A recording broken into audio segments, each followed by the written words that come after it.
Good evening and welcome to Aware on the Air for October 16th in the 42nd week of 2012. Aware is the anti-war, anti-racism effort of Champaign-Urbana, a local peace group made up of people who believe that if Americans knew what the U.S. government was doing in their name, they would be appalled. Aware was begun more than 10 years ago when it became clear that the U.S. government, which had killed hundreds of thousands of people from Iraq to Serbia during the Clinton administration, was now going to invade Afghanistan. This month, the U.S. government is beginning its 12th year of war against the greater Middle East. The Obama administration pretends the war is winding down, but they are in fact expanding it to 7 countries, 8 countries if you count Iran, which you probably should. We begin tonight with some questions from the flyer distributed at Aware's regular monthly anti-war demonstration in downtown Champaign, demonstrations that have been going on for more than 10 years now. The first question is, isn't the U.S. government winding down its war against Afghanistan and throughout the region? Answer, no. President Obama has enlarged the U.S. military 3 years in a row, deployed it to more nations, engaged it in more secret wars, and invented a new form of warfare using drones. The drone wars are killing large numbers of people and creating vastly greater numbers of refugees. Their illegality seems not to be a concern for him.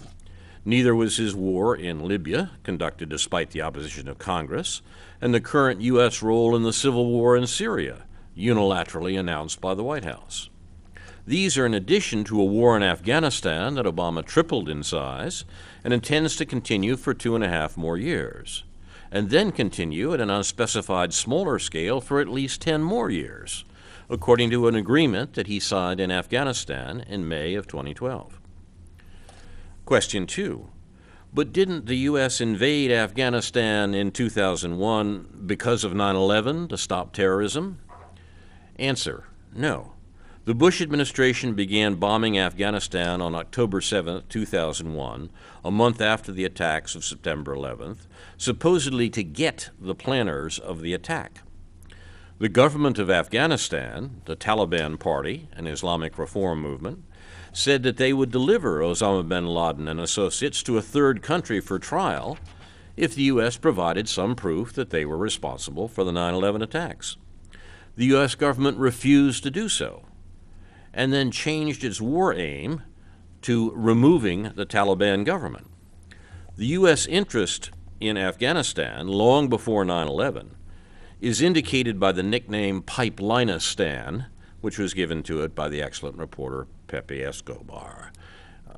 Afghanistan was the keystone in the arch of control of Middle East energy resources, which has been the source of U.S. policy in the region for a generation.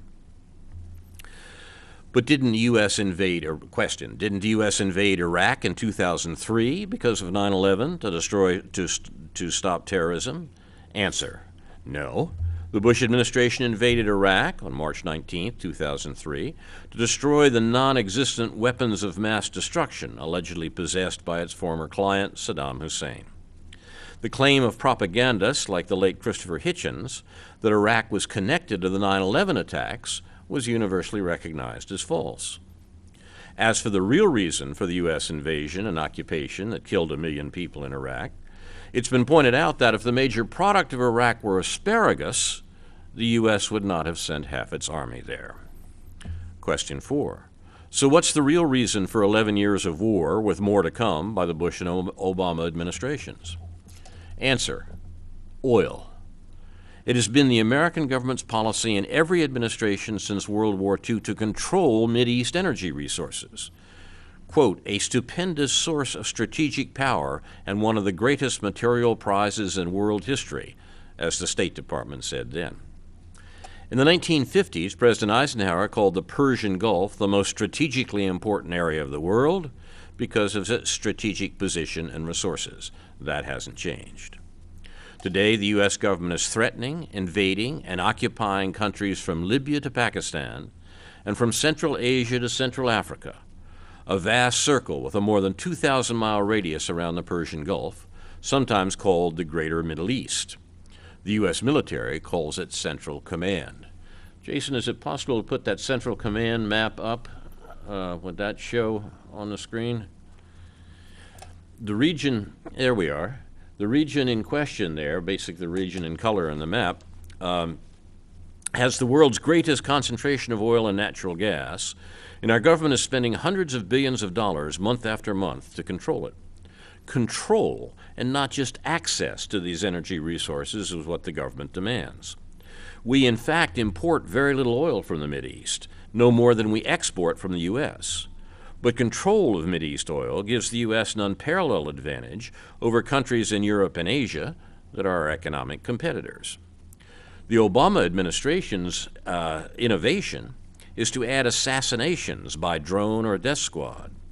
The U.S. Special Operations Command is now, amazingly enough, active in 120 countries, not just the countries on the map, not just Central Command, but around the world, according to the command spokesman.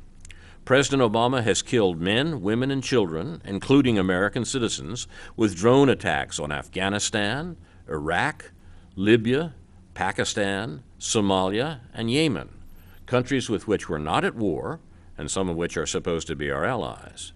Bush kidnapped people around the world and tortured them in Abu Ghraib and Guantanamo in pursuit of American foreign policy.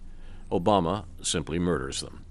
The countries in question you can see on the map, and you can see how they're centered on this energy-producing region around the Persian Gulf. Question 5. But hasn't President Obama withdrawn from Iraq? Answer, no. In traditional imperialist fashion, like Britain and France in the 19th century, the U.S. government is relying on puppet governments to do its bidding in Iraq and Afghanistan, and the puppets are sometimes difficult. The U.S. has the world's largest embassy by far in Iraq, and a collection of U.S. State Department officials and mercenaries equivalent to an Army's division, some 15,000 people. And just this week we heard of another way in which the war in Iraq is not over, a massive increase in birth defects since in the area around the Fallujah region of Iraq, since 2 American attacks on that city, and they are generally recognized to be a result of the depleted uranium that the U.S. used in its weapons on this area. President Obama says that he is continuing President Bush's war on terrorism, but we come to realize that terrorism is the name U.S. government gives to armed resistance to American military domination of the Middle East. Even those apparently responsible for the 9/11 crimes claimed that they were a counterattack to U.S. actions in the Middle East, specifically 1, the repression of the Palestinians by Israel, 2, the economic sanctions against Iraq, now being repeated against Iran, which the Clinton administration admitted killed 500,000 children, and 3, U.S. military occupation of the holy places of Islam in Saudi Arabia. President Obama claims that he's withdrawn from Iraq because he sees that a growing majority of Americans oppose this bipartisan war policy. They want the government to provide jobs and social support instead. And the administration is preparing to repress anti-war and anti-Wall Street demonstrations in this country if they should develop as they did in the 1960s. We've already seen brutal and unconstitutional attacks across the country against the Occupy Wall Street movement by police departments fueled by the Department of Homeland Security and fusion centers. Last New Year's Eve, President Obama signed a law, the NDAA, providing, quite unconstitutionally, for imprisonment without trial even of U.S. citizens who give, quote, substantial support to terrorists or other associated groups, close quote. Question 6. So hasn't Obama, the peace candidate in 2008, co-opted and destroyed the anti-war movement? Answer, no indeed, although the media rarely report it. For example, did you see any coverage week before last of the fact that 32 American peace activists, including 6 members of Veterans for Peace, were taking part in a peace demonstration in Pakistan organized by the anti-war group Code Pink? Or that members of Veterans for Peace were arrested in a demonstration in sympathy in New York City? Wednesday, a week ago last Wednesday, the delegation met with U.S. the U.S. Ambassador substitute, Richard Hoagland.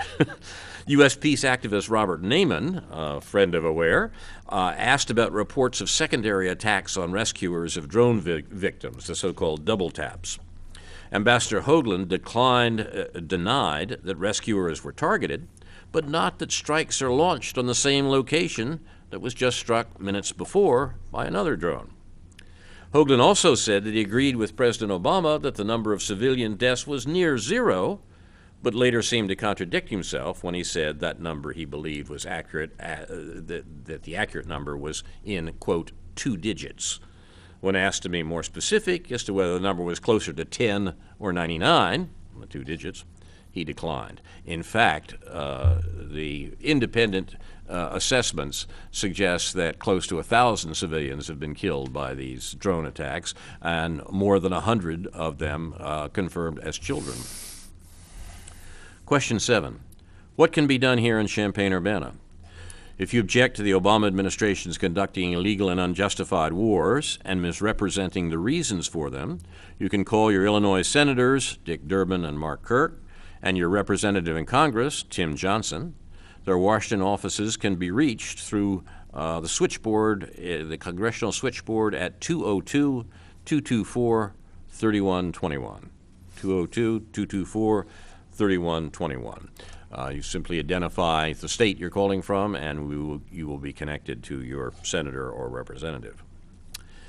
AWARE is a local peace group made up of people who believe that if Americans knew what the government is doing in their name, they would be appalled. We meet every Sunday at 5 p.m. in the White Horse Inn, a restaurant near the campus of the University of Illinois. We discuss the war and what can be done against it. Visitors are welcome, and see our Facebook page as well. And we also present this program, AWARE on the Air, each Tuesday at 10 p.m. on Urbana Public Television, Channel 6 and 99, and repeated through the week, and online at urbanapublictelevision.org/livestream. Tonight we'll hear from the following members and friends of AWARE: Ron Zoke on Second Thoughts, on Second Thoughts, Karen Evans-Levy on Local Events of the Week, a video on U.S. torture. Didn't Obama abolish torture? No, he didn't, and this is a story also that most Americans are not aware of. I'm Carl Estabrook, and I'll be back with a comment on how the U.S. almost ended the world 50 years ago, and still might. But we'll start with Ron Zoke on Second Thoughts. Yes, I think it's significant that this past week the New York Times, an initial supporter of the Middle Eastern wars, has had some second thoughts about why we're still there 11 years plus later, and has published an editorial, the current position of the editorial board being, with respect to the Middle Eastern wars, time to pack up, it's called. After more than a decade of having American blood spilled in Afghanistan, with nearly 6 years lost to President Bush's disastrous indifference, it is time for the U.S. forces to leave Afghanistan on a schedule dictated only by the security of the troops. It should not take more than a year. The United States will not achieve even President Obama's narrowing goals, and prolonging the war will only do more harm. Vice President Joseph Biden said Friday that we are leaving Afghanistan in 2014, period. There are no ifs, ands, or buts. Mr. Obama indicated earlier that this could mean the end of 2014. Either way, 2 more years of combat, 2 more years of sending the 1% of Americans serving in uniform to die and to be wounded is too long.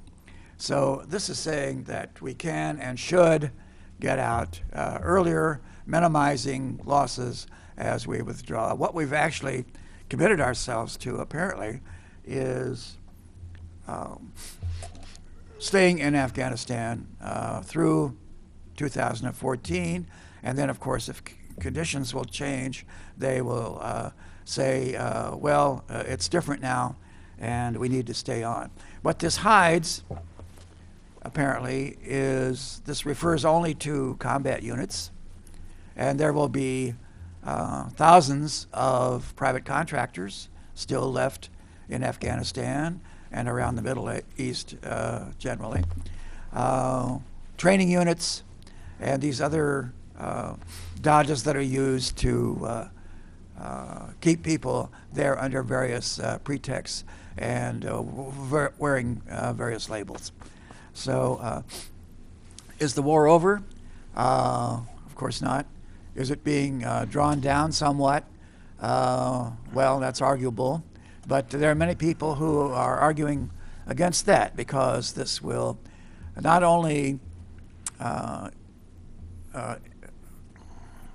create a problem with American security, it will, and here's the real problem apparently, increase unemployment in the USA itself. So again and again, this point keeps coming up, that we can't stop the wars in the Middle East because it would mean the loss of thousands or perhaps millions of jobs in the American defense industries, the military preparations, the building of all the hardware that's going on. So some people are not convinced of this. Mr. Obama is saying or hinting from time to time that there will be a peace dividend, but others are pointing out that this cannot possibly occur. We won't have the money to fix the roads and the bridges and the tunnels and so on, and to replace the infrastructure, which is decaying rapidly, because it will have to go to paying down the national debt, which is enormous, and which came about because Mr. Bush apparently decided to fight several wars on credit. He thought that he could, not only on credit, putting it on the credit card, but he could do it while cutting taxes. And many people were pointing out at the time that this looked rather insane, to think you could fight wars while cutting taxes. But that's what happened. The wars were put off budget. They have just begun showing up in the national accounting, and then people are amazed that we have this enormous amount of debt, federal debt, and then the talk becomes, well, who do we blame for this? Is it because Obama has been spending? Well, there's no doubt been some of that, but the bigger problem is inheriting 8 years of trying to fight the wars with borrowed money that went on during the previous administration. But whenever you say this or mention it, you will immediately be attacked as trying to make an excuse for what has happened under Obama and the Democrats. Anyway, interesting analysis in Yahoo News recently. Their The Week section, the authors are unnamed, but it asks the question, Washington's looming defense sequester, would that imperil the nation by slashing the Pentagon's budget by $55 billion a year? Why is the military facing cuts? They write, it's the result of Congress's inability to reach any compromise on how to cut the deficit-ridden federal budget. Can the Pentagon absorb the cuts, they ask? Not according to the Defense Secretary Leon Panetta, who has said that they will turn the military into a paper tiger. It will still be by far the largest military budget in the world, but we're constantly being told that this will decrease the effectiveness of the American military, and this is supposed to scare us. To meet the target, the House Armed Services Committee, if the sequester and the so-called fiscal cliff is encountered, the Army would have to fall from 569,000 active duty soldiers today to 426,000, the lowest number since World War II. The Air Force would have to go from having 1,990 fighter aircraft to 1,512, and the Navy would see corresponding reductions, and so on. So Is this a scary prospect? Well, not for me. I think, and not people. Most people who've looked at this calmly. But anyway, the question then becomes: how many jobs would be lost? The Aerospace Industries Association says the defense sequester would cost more than 1 million jobs by the end of 2013. Quoting, the impact on the industry would be devastating, said Robert Stevens, CEO of defense giant Lockheed Martin. He told Congress that his company, which received 82% of its revenues from the government in 2011, might be forced to furlough 10,000 of its 120,000 employees if the cuts go ahead. But Todd Harrison, a senior fellow at the Independent Center for Strategic and Budgetary Assessments, disputes that figure, saying that the industry wouldn't feel the impact of sequestration for 3 to 4 years because of weapons programs already in the pipeline. This gives industry more time to adjust employment levels through the natural attrition or early retirements, he said. Can the sequester be avoided? Well, apparently not, because they're going to be playing chicken right up through the end of the congressional session. And nothing will be done until after the election. Then some people will be telling us that what message was being sent there. And it's interesting the way this will get distorted in the subsequent rhetoric and narratives that we will begin to hear. Final point from this statement. Last year, the U.S. Army made an unusual request to Congress. Stop sending us tanks.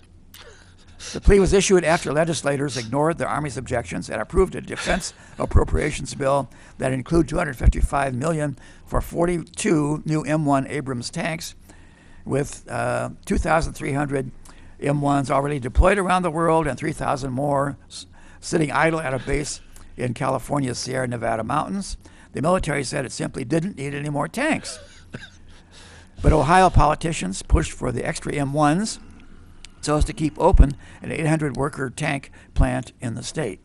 A lot of lawmakers stuffed funding into defense bills that could benefit their districts, said Steve Ellis, Vice President of Taxpayers for Common Sense. Republican Jim Jordan, whose district is home to the tank plant, insisted that he supported the program for reasons of national security. I think it's in the best interests of the U.S. to defend our country, he said. So there it is, the rationale that will be trotted out for your edification. If there is any prospect of downsizing a peace dividend or anything of the kind, the forthcoming sequester will be presented as a terrible threat to our national security. And question is, are you buying it? I'm reminded of the quote from the great sage Frank Zappa saying, in America, politics is the entertainment branch of the military-industrial complex. Yeah, it's hard to laugh sometimes, though, although the temptation is certainly there. Tanks as a used car lot in Ohio, right. And it seems to me to be an indication of maybe things that are even worse than that. Perhaps the contemporary example of the old motto, war is good for business, invest your children. Yeah, right. So have business, hey, we need those tanks, particularly in Ohio. We need those tanks to run off the production line because people need jobs. One point, Ron, about that interesting New York Times editorial, the notion that the enormous federal debt makes all sorts of things impossible needs to be examined a little more closely. Obviously, both parties are saying this, and we'll hear more about this, obviously, in the presidential debates. But it's worthwhile we think about that for a while and think about one particular aspect of it. I mean, what's the matter with debt, hey? I mean, if you owe a lot of money or I owe a lot of money, what difficulty are we facing? Well, the first difficulty is, as they say, servicing the debt, paying the interest on it or the payments if you borrowed a lot of money to buy a car or a house or something of that sort. You got to be willing to make the payments, okay. But then the real problem is in the way that it's talked about in national terms, is that if the debt gets too large, if you owe too much money, you can't get the bank to lend you any more. And the notion is the country won't be able to borrow money to finance its deficit, the difference between the amount it takes in each year and the amount it spends. That's the real problem of the enormous federal debt. Well, once again, it's worthwhile to note ways in which the government is not like you and me. The government is not like a family paying off its debts. Things are a good bit different from that. For example, the U.S. government is able to borrow money right now at one of the lowest rates it has ever been able to borrow money. Now, why is that? Investors are not worried that the U.S. government is going to go broke. Why not? Because it can be supported by tax money. Unfortunately, that's the one thing the 1% doesn't want us to talk about, the fact that the debt is perfectly manageable and the deficit is perfectly manageable simply by taxes. And taxes on wealth, not on income, taxes on the 1%, not on the 99%. It's a pseudo problem that has the effect of transferring economic burdens to the American populace and preventing the government from doing the sorts of things it should be doing. We've got the money is all out there. Unfortunately, it's in the hands of the 1%, and the government, which is always able to borrow money at low rates, can support that by taxes anytime it wants. So this line that we hear from all parties, the deficit is terrible, the debt is terrible, and therefore the U.S. government can't do the things it should be doing, is nonsense. And maybe that will become clear as the talk about cutting the military budget, which already takes up more than half of discretionary spending every year that the U.S. government does. If that talk gets around, why, maybe we might have a serious conversation about the U.S. budget, about what we're spending money on, and why we shouldn't be spending it on the military in such vast amounts. You're watching Aware on the Air, presented by members and friends of the anti-war, anti-racism effort of Champaign-Urbana, on the 16th of October, 2012. The New Yorker magazine, which publishes strange and interesting political materials every now and then, on its blog this morning says the following: 50 years ago today, on October 16th, 1962, President John Kennedy was shown aerial photographs of offensive Soviet nuclear weapons in Cuba. Thus began the Cuban Missile Crisis and history's highest stakes game of chicken, close quote. Whether the Cuban Missile Crisis can be said to have begun on this day 50 years ago is certainly debatable. There's a long backstory, as they say in Hollywood. A lot had been going on before that. And what actually happened in the Cuban Missile Crisis has been a matter of American political mythology for 50 years, and is today, up to and including the piece that Ron mentioned in this morning's Times. But it's probably not wrong to take the metaphor that's been around for 50 years, that the world stood still 50 years ago during the last week of October, from the moment when it learned that the Soviet Union had placed nuclear-armed missiles in Cuba until the crisis came to an official end. Although unknown to the public, only an official end. It actually continued. In other words, we have to put it back into the context of what the United States was doing then, of American foreign policy 50 years ago, which has remarkable similarities and connections to American foreign policy today. The image of the world standing still 50 years ago in October is the phrase that was suggested by Sheldon Stern, who was a historian at the Kennedy Presidential Library in Boston, who published the authoritative version of the tapes of the executive committee meetings where Kennedy and a circle of his advisors debated upon how to respond to the crisis. Those tapes have just been, after 50 years, revealed. The meetings were secretly recorded by the president, which might bear on the fact that his stand throughout the recorded sessions is relatively temperate compared to other participants who were unaware that they were speaking to history. Kennedy knew he was performing the whole time that it was being recorded. Stern has just published, this historian from the Presidential Library, has just published an accessible and accurate review of this critically important documentary record, finally declassified in the late 1990s. Never before or since, he concludes, has the survival of human civilization been at stake in a few short weeks of dangerous deliberations, culminating in the week the world stood still.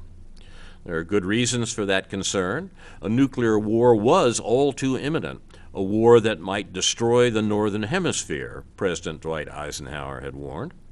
Kennedy's own judgment was that the possibility of war might have been as high as 50%. Estimates became higher as the confrontation reached its peak, and the secret doomsday plan to ensure the survival of the government was put into effect in Washington. If you're reminded, if you've ever seen the film Dr. Strangelove, realize that once again the poets may not get there first, but the poets tell a more accurate story than we hear from the historians for another 50 years. Kennedy's close associate, historian Arthur Schlesinger, described the events as the most dangerous moment in human history. Defense Secretary Robert McNamara wondered aloud whether we would live to see another Saturday night, and later recognized that we, quote, we had lucked out, barely. A closer look at what took place adds grim overtones to these judgments with reverberations to the present moment. There are several candidates for the most dangerous moment. One is October 27th, when U.S. destroyers enforcing a quarantine around Cuba were dropping depth charges on Soviet submarines. Submarine commanders were rattled enough to talk about firing nuclear torpedoes, and these nuclear torpedoes were of the same explosive power as the bomb that had been dropped on Hiroshima. These were the things that were in the Russian submarines around Cuba that the U.S. Navy was dropping depth charges on. In one case, a reported decision to assemble a nuclear torpedo for battle readiness was aborted at the last minute by Second Captain Vasily Arkhipov, who may have saved the world from nuclear disaster. And it's quite a story that came out only a couple of years ago when the accounts of what had happened during the last week of October of 1962 were made public. There's little doubt what the U.S. reaction would have been had the nuclear torpedo been fired by the Soviet submarine, or how the Russians would have responded as their country was going up in smoke. Kennedy had already declared the highest nuclear alert short of launch. In military speak, it was called DEFCON 2, which authorized NATO aircraft with Turkish pilots or others to take off, fly to Moscow, and drop a bomb. Another candidate for the most dangerous moment is October 26th in 1962. That day was selected as the most dangerous moment by B-52 pilot Major Don Clausen, who piloted one of those NATO aircraft and provides a hair-raising description of the details of the missions during the crisis. B-52s on airborne alert with nuclear weapons on board and ready to use. You see the Dr. Strangelove parallel. October 26 was the day when the nation was closest to nuclear war, he writes. On that day, Clausen himself was in a good position to set off a likely terminal cataclysm. He concludes, "We were damned lucky we didn't blow up the world, and no thanks to the political or military leadership of the country." The errors, confusions, near accidents, and miscomprehension of the leadership that Clausen reports are startling enough, but nothing like the operative command and control rules or lack of them. As Clausen recounts his experiences during the 15 24-hour missions he flew, the official commanders did not possess the capability to prevent a rogue crew or crew member from arming and releasing their thermonuclear weapons. or even from broadcasting a mission that would have sent off the entire airborne alert force without possibility of recall. That's the plot background of the Dr. Strangelove movie. Once the crew was airborne carrying thermonuclear weapons, it would have been possible to arm and drop them all with no further input from the ground. There was no inhibitor on any of the systems. So the notion of Kennedy sitting in the Oval Office and deciding what to do about Cuba and the Russians seems not quite right because of the system that had been put in place, or rather the lack of system that had been put in place by the United States. About 1/3 of the total U.S. Air Force was in the air in October of '62. According to General David Birchinall, Director of Plans of the Air Staff at Air Force Headquarters, the Strategic Air Command, technically in charge, appears to have had little control. The civilian National Command Authority was kept in the dark by the Strategic Air Command, which meant that the Executive Committee in the White House, pondering the fate of the world, knew even less. General Birchinall's history is no less hair-raising and reveals even greater contempt for the civilian command. According to him, Russian capitulation was never in doubt because of the balance of forces. The air operations were designed to make it crystal clear to the Russians that they were hardly even competing in the military confrontation and would quickly have been destroyed. On October 26th, President Kennedy was leaning towards military action to eliminate the missiles in Cuba, to be followed by invasion, according to Pentagon plans. It was evident then that the act might have led to a terminal war, a conclusion fortified by much later revelations that tactical nuclear weapons had been deployed in Cuba, and that Russian forces were far greater than U.S. intelligence had reported. As the Executive Committee meetings in the White House were drawing to a close at 6 p.m. on the 26th of October, a letter arrived from Soviet Prime Minister Nikita Khrushchev, sent directly to President Kennedy. His message was clear: the missiles would be removed if the U.S. promised not to invade Cuba. The next day at 10 a.m., another meeting, the President turned on the secret taping system once again. He read aloud a news report that had just been handed to him. Quote, Premier Khrushchev told President Kennedy in a message today he would withdraw offensive weapons from Cuba if the United States withdrew its rockets from Turkey, missiles with nuclear warheads. And that turned out that was an authentic report. Though received by the committee as an unexpected bolt from the blue, it had actually been anticipated. Quote, we've known this might be coming for a week, Kennedy informed them. To refuse public acquiescence would be difficult, he realized. These were obsolete missiles in Turkey, slated for withdrawal, soon to be replaced by far more lethal and effectively invulnerable Polaris submarines. Kennedy recognized that he would be in a, quote, insupportable position if this becomes Khrushchev's proposal, both because the Turkish missiles were useless and were being withdrawn anyway, and because, as he said, quote, it's going to any man at the United Nations or any other rational man, it'll look like a very fair trade, close quote. That's what Kennedy said. The planners therefore faced a serious dilemma.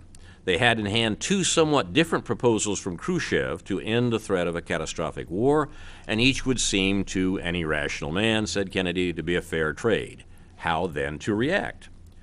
One possibility would have been to breathe a sigh of relief that civilization could survive, and to eagerly accept both offers, to announce that the U.S. would adhere to international law and remove any threat to invade Cuba. The invading Cuba obviously was illegal by international law, and to carry forward the withdrawal of the obsolete missiles in Turkey, proceeding as planned to upgrade the nuclear threat against the Soviet Union to a far greater one, only part, of course, of the global encirclement of Russia, which was part of American policy. But that was unthinkable. They couldn't accept these offers. Why? The basic reason why no such thought could be contemplated was spelled out by National Security Advisor McGeorge Bundy, former Harvard dean and reputedly the brightest star in the Camelot firmament. Camelot was the name that was used for the Kennedy court in those days. Came from a musical comedy. The world, he insisted, must come to understand that, quote, this is Bundy, the current threat to peace is not in Turkey, it is in Cuba, where missiles were directed against the U.S. A vastly more powerful U.S. missile force trained on the much weaker and more vulnerable Soviet enemy could not possibly be regarded as a threat to peace because we're good, as a great many people in the Western Hemisphere and beyond could testify, among numerous others, the victims of the ongoing terrorist war that the U.S. was waging against Cuba, or those swept up in the campaign of hatred in the Arab world that so puzzled Dwight Eisenhower, though not the National Security Council, which explained it clearly and knew precisely what was going on, that this was a response to American invasions. Of course, the idea that the U.S. could be restrained by international law was too ridiculous to merit consideration. As explained recently by the respected left-liberal commentator Matthew Iglesias, one of the main functions of the international institutional order is precisely to legitimate the use of deadly military forces by Western powers, meaning the U.S., so that it's amazingly naive, indeed quite silly, to suggest that the U.S. should obey international law or other conditions that we impose on the powerless. This was a frank and welcome exposition of operative assumptions reflexively taken for granted by the Executive Committee assemblage in 1962.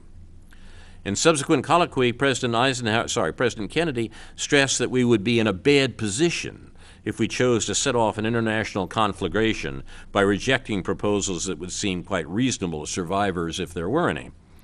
This pragmatic stance was about as far as moral considerations could reach in the Kennedy administration. In a review of recently released documents on Kennedy-era terror, only once in those nearly 1,000 pages of documentation did a U.S. official raise something that resembled a faint moral objection to U.S. government-sponsored terrorism. A member of the National Security Council staff suggested that raids that are, quote, haphazard and kill innocents might mean a bad press in some friendly countries, close quote. The same attitudes prevailed throughout the internal discussions during the missile crisis, as when Robert Kennedy, the president's brother, warned that a full-scale invasion of Cuba would, quote, kill an awful lot of people, and we're going to take an awful lot of heat on that, close quote. And they prevailed to the present, with only the rarest of exceptions, as easily documented. We might have been in an even worse position if the world had known more about what the U.S. was doing at the time. Only recently was it learned that 6 months earlier, the U.S. had secretly deployed missiles in Okinawa, virtually identical to those the Russians would send to Cuba. These were surely aimed at China at a moment of elevated regional tensions.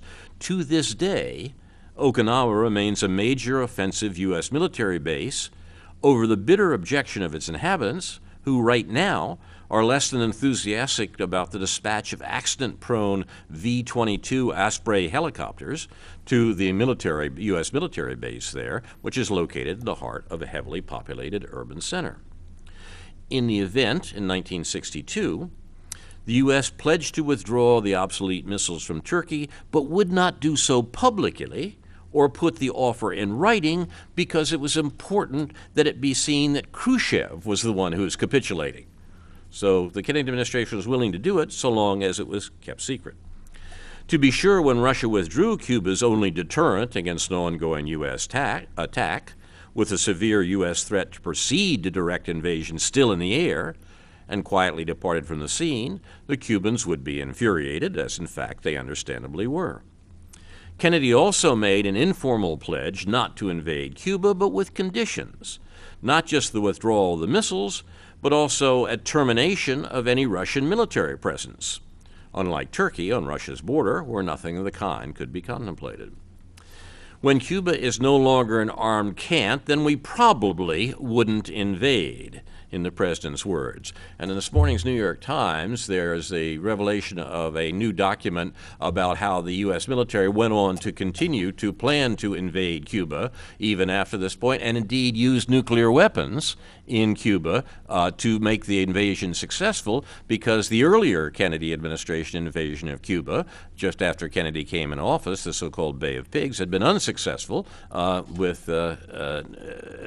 therefore a new invasion would require greater firepower.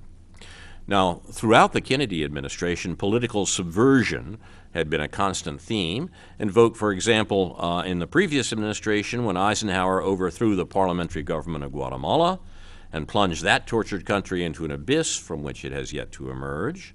And these themes remained alive and well right through Ronald Reagan's vicious terror wars in Central America in the 1980s.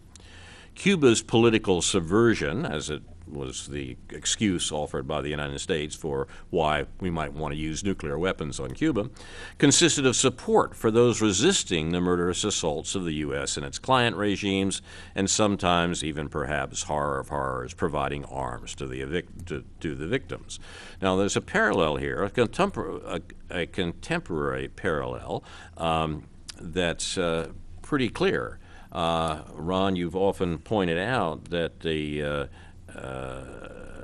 right of the Iranians to defend themselves is rarely mentioned when we hear a great deal about how Israel can defend itself by attacking its neighbors. Well, here is Cuba in a position somewhat similar 50 years ago.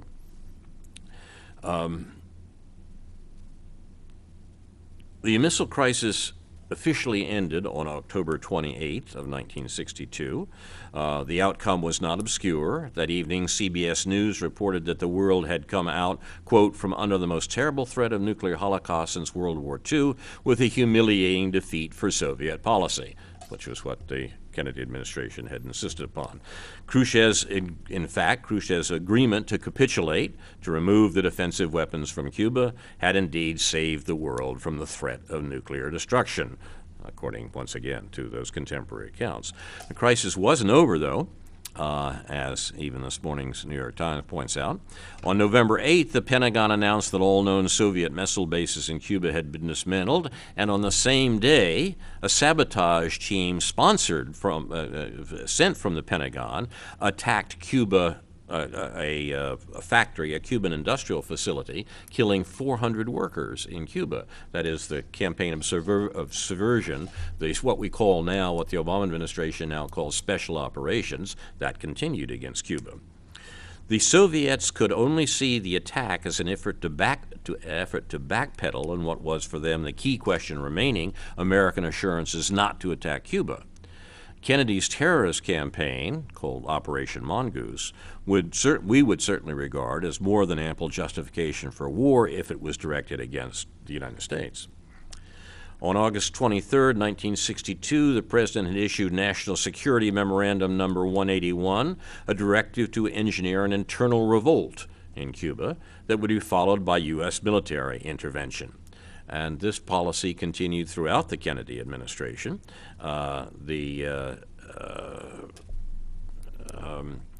Years later, Kennedy's Defense Secretary, Robert McNamara, recognized that Cuba was justified in fearing an attack even after the deal with the Soviets. Kennedy's this was standard operating procedure for the Kennedy administration. When Kennedy was elected president in 1960, the major issue in the campaign was a completely fabricated missile gap concocted to terrify the U.S. and to condemn the Eisenhower administration as soft on national security. Sound familiar? Yeah. Listen to the current discussion. There was indeed a missile gap, but was overwhelmingly in favor of the U.S.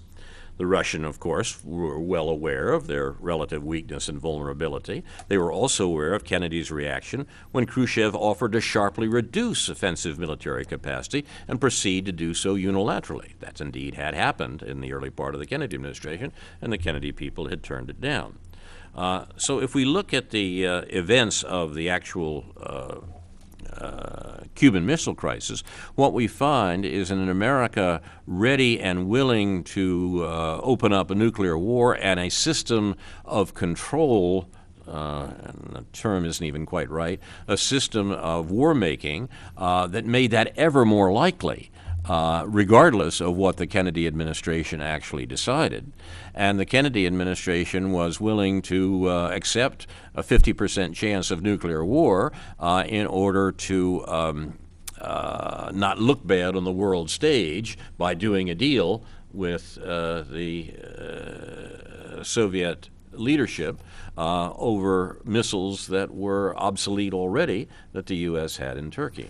So the Soviet attempt to defend Cuba against a perfectly serious U.S. attack to attack and overthrow Cuba.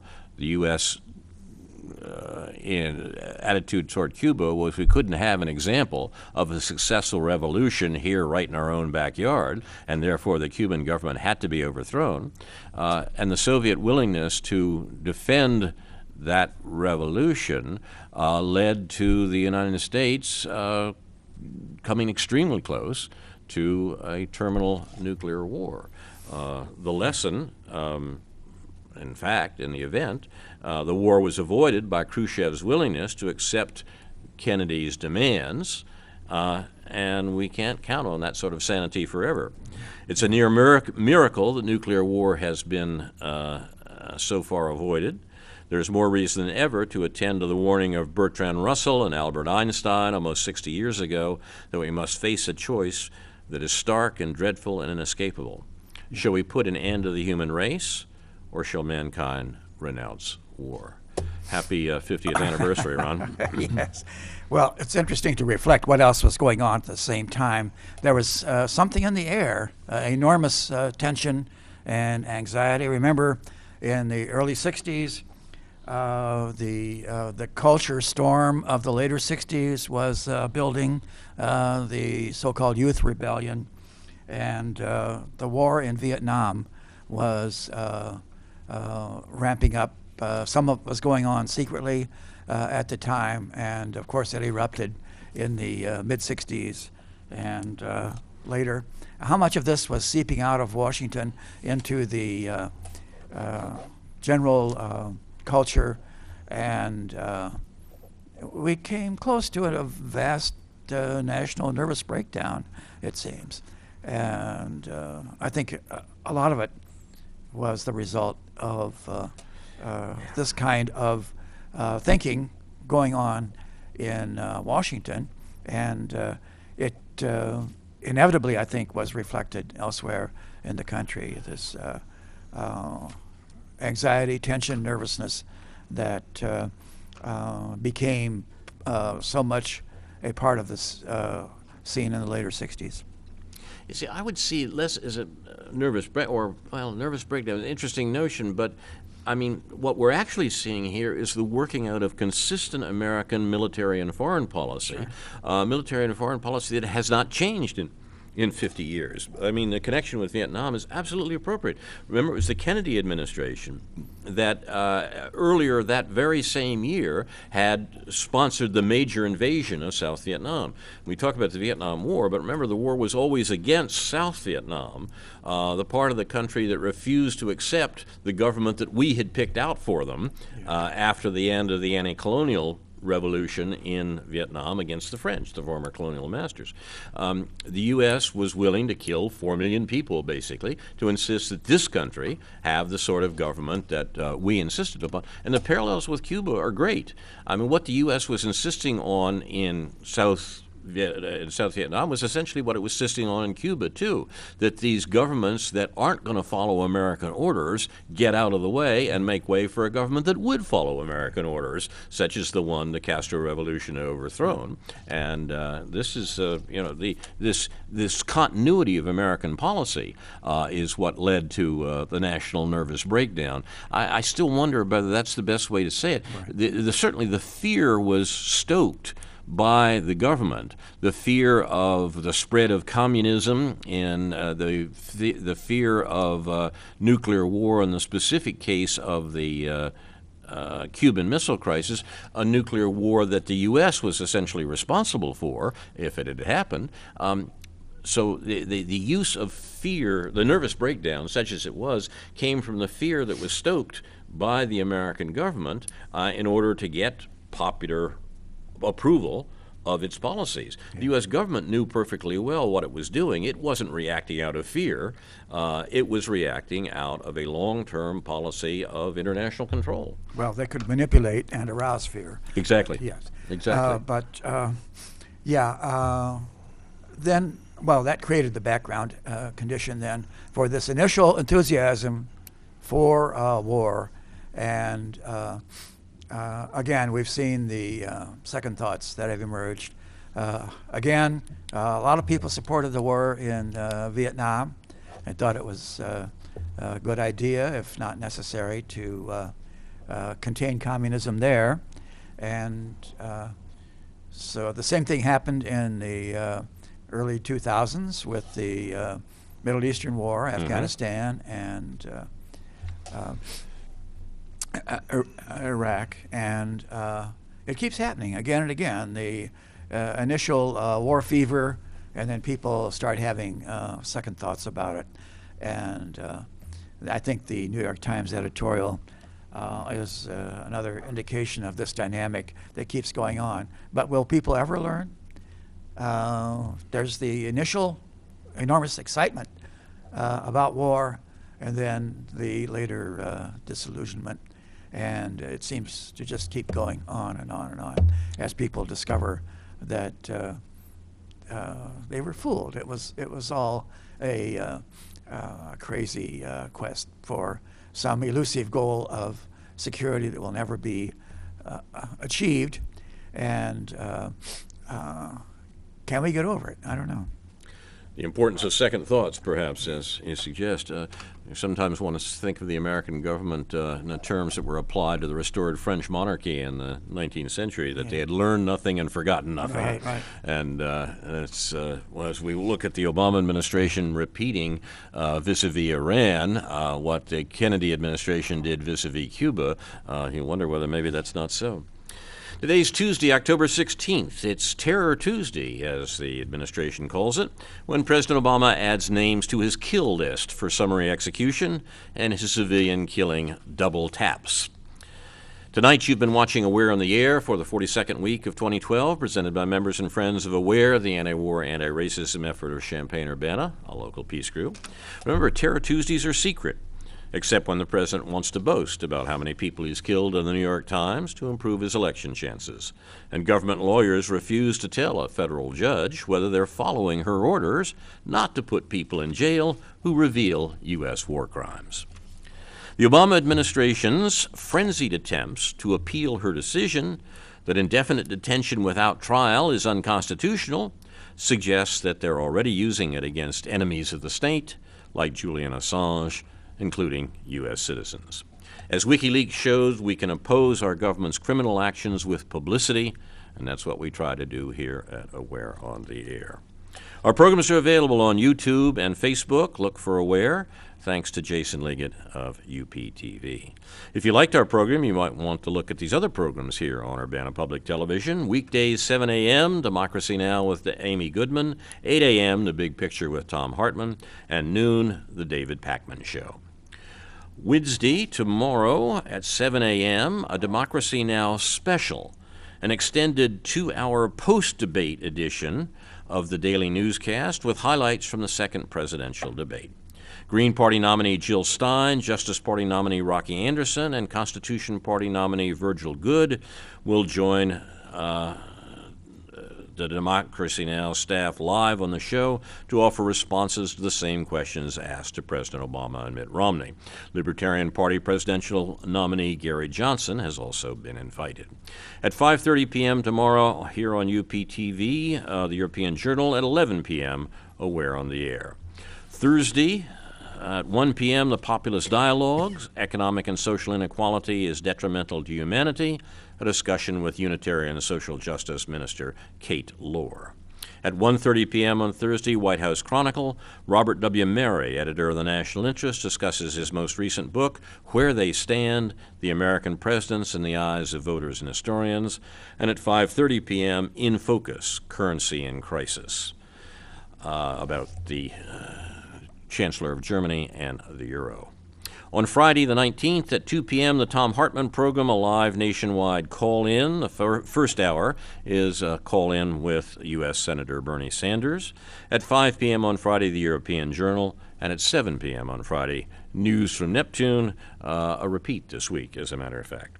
Now, this is Carl Estabrook for Ron Zook, Karen Medina, Don McClure, Stuart Levy, and other members and friends of Aware, saying in the words of the late Edward Murrow, good night and good luck.